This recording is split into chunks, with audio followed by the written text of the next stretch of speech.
Section 2.6, we start putting these things together and looking at how the protons, neutrons, and electrons interact with each other inside of atoms. And for terminology here, we'll be using p, lowercase p with a plus superscript as protons.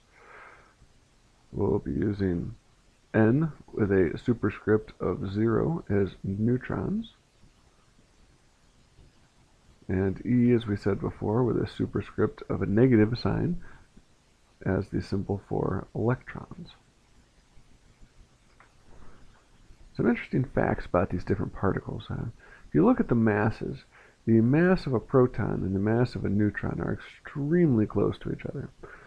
They basically, to 3 significant figures, are exactly the same.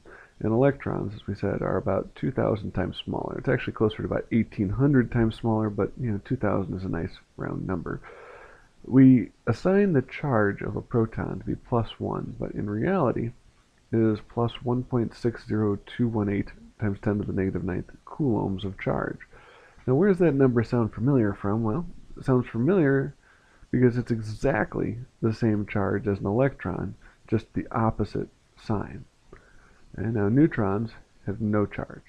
So if a proton is assigned a relative charge of +1, then we'll assign a charge for electrons as -1, equal and opposite. Now an atom is really defined by the number of protons it has. All atoms with 1 proton, for instance, are hydrogen. All atoms with 2 protons are helium. So we refer to this as the atomic number, the number of protons that a particular element has. Wow, let me try that one more time. Number, there you go, of protons. So if something had more than 2 protons, it wouldn't be helium anymore. If it had more than 1 proton, it wouldn't be hydrogen anymore. So that's what defines it. The neutrons are also present in a lot of these atoms. Hydrogen is probably the only atom that does not have neutrons in it naturally. Hydrogen actually just has 1 proton and 1 electron, but at least in its most common form. The neutrons, though, when they do exist in the nucleus of an atom, increase the mass. And they increase it about as much as a proton, a little tiny bit more, but they don't increase the size. So you might be thinking, all right, a proton is a little bit smaller, a neutron is a tiny bit bigger and neutral. It's almost like a neutron is a proton and an electron merged together, so the charges cancel out and the size gets a little bigger. That might sound like a great theory, but if you actually look into subatomic particle physics, the things that make up protons and neutrons and electrons, which are called quarks, are incredibly complex. It is not nearly as simple as just a proton and an electron merged together to form a neutron-type particle. But in any case, neutrons add mass, but they don't change the charge, and they don't change what an element is. So I can have different numbers of neutrons,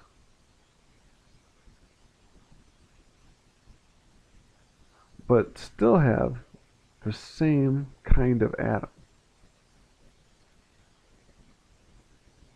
Alright, so what do we call that? When we have protons and neutrons together, we're going to have to start defining what we have in terms of how many of these things that we have, so that we can start talking about what it means and what we call something that has the same number of protons but a different number of neutrons. So we have a set of symbols to make this easier on ourselves. Well, the first thing, and we've been seeing this all along, and you've seen this in high school chemistry, is the chemical symbol. This is the 1 or 2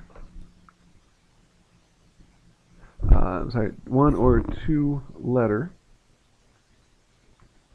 symbol for the name of that particular element. And the first letter is always capitalized, and the second letter, if there is one, there isn't for every element, but the second letter, if there is one, will always be lowercase. Okay, so you got to get that right, because otherwise you can confuse one atom with another. So hydrogen, for instance, has a chemical symbol of capital H. Helium, for instance, has a capital H lowercase e. Carbon is C. Platinum is P and lowercase t, etc. Now, once you have that chemical symbol, you can add other things in, like the atomic number. Okay, that is the number of protons. And then we have the mass number. And remember that electrons contribute so little mass that, in effect, we don't really think about them too much in terms of the mass of the atom. So instead, we just think about the mass of the neutrons and the protons together. And that's what we refer to as the mass number of a particular atom. So when we have this, we can have different elements, or I'm sorry, the same element with a different number of neutrons, and what we would call that then are isotopes of that element. So for instance, we have 3 common isotopes of carbon, carbon 12, 13, and 14. What the 12 refers to is the mass number. Okay, so remember that's the number of neutrons and protons together. Well, all carbons have 6 protons in them. That's what makes them carbon. If it has a different number of protons, not carbon anymore. So carbon 12, meaning the number of neutrons and protons, and if I have 6 for my number of protons, carbon 12, that's the mass number, must mean I have 6 neutrons in that particular species. Now if I wrote that in that isotopic format, I'd put the 12 up here in the upper left-hand corner for the mass number. I'd put a 6 down here in the bottom left for the atomic number, and there we go. That's how I would write this up so that people would know which isotope of carbon I was talking about.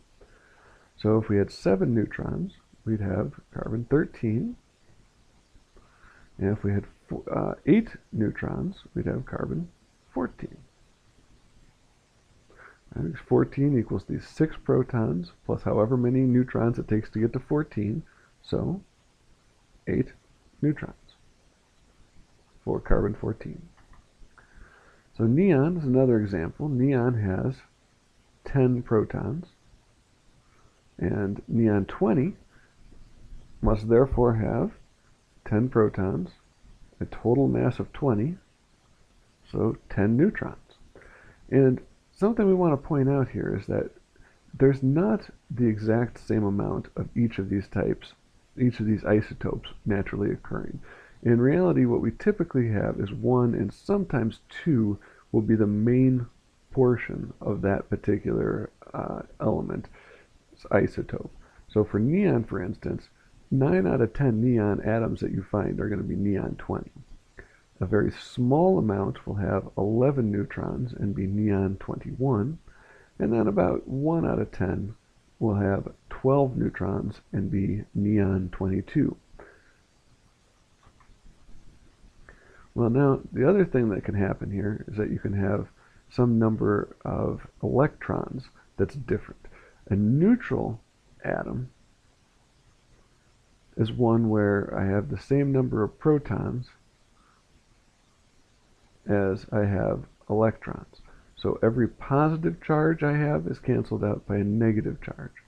So for carbon 12, for instance, I would have 6 protons, 12 minus 6, so 6 neutrons, and because this is a neutral atom, and it will be unless we represent it differently, I must have just the same number of electrons as protons, so I'll have 6 electrons. If I have a different number of electrons, I have to show the charge, the net amount of excess negativity or positivity on that particular species.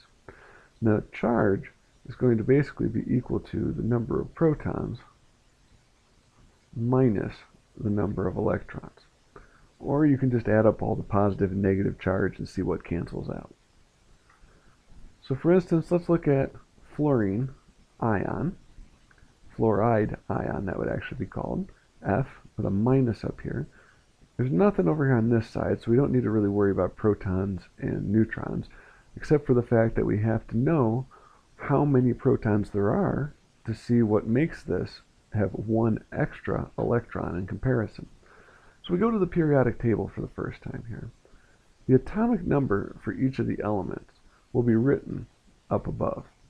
Okay, so that's, remember, the number of protons that that particular species has. 1 for hydrogen, 2 for helium, like we talked about. Now, fluorine is over here at number 9, so that means it has 9 protons. We don't know how many neutrons it has, so we can't really assign this an atomic mass number in the upper left-hand corner, but 9 protons is enough for what we're about to talk about. Well, if it was neutral, it would have 9 electrons, but it has an extra negative charge, so therefore it must have an extra amount of negativity, so it must have 10 electrons. Okay, so that charge in the upper right-hand corner is the number of protons minus the number of electrons. So the charge is -1 here with 10 electrons. Okay, so let's look at the same thing with sodium. Sodium is atomic number 11, so it has 11 protons. How many electrons does it have to have a net charge of +1? Well, if it's positive, and positive by 1 unit, I must have 1 less electrons than I do protons. So the charge, that upper right-hand corner number, is 11 minus 10, or equal to +1.